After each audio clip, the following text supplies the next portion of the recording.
If your child says, "I'm bored," within 30 seconds of putting down their iPad, I'm about to show you a simple jar system that completely eliminates screen begging in less than 3 days.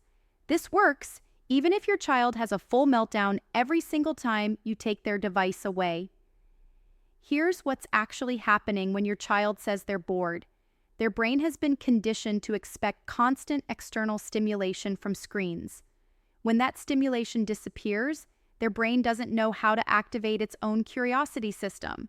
So they panic, feel genuinely uncomfortable, and immediately start begging for the iPad because it's the only thing that makes that feeling go away.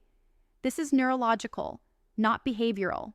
The Wonder Jar fixes this in a way that feels like magic, but is actually just redirecting their brain's reward system. Here's exactly how to set it up. Get a clear jar and 40 small pieces of paper. On each piece of paper, write one simple activity your child can do independently. Things like build a fort with pillows, draw a picture of our house, find 10 red things, make up a song about our dog, organize your stuffed animals by size. Make them specific, not vague. Now here's the critical part that makes this actually work. When your child says, "I'm bored," or asks for the iPad, you don't negotiate, explain, or engage. You simply say, "Pull from the Wonder Jar." That's it. No other words. They pull a paper, they do that activity for at least 10 minutes, and then they can pull another one if they want. The first day, they'll resist. They'll complain. They might even refuse.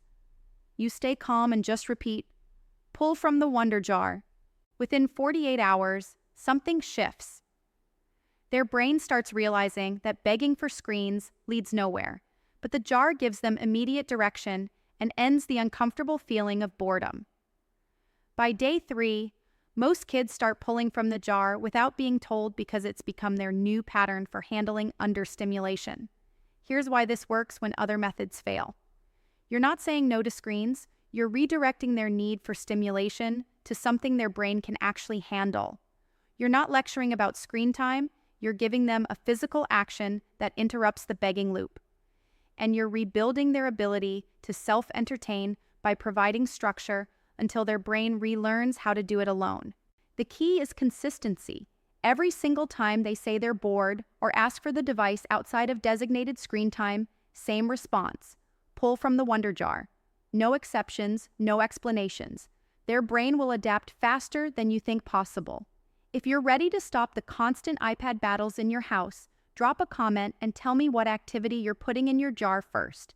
And check the link in the description for the complete printable Wonder Jar activity list we use with our community.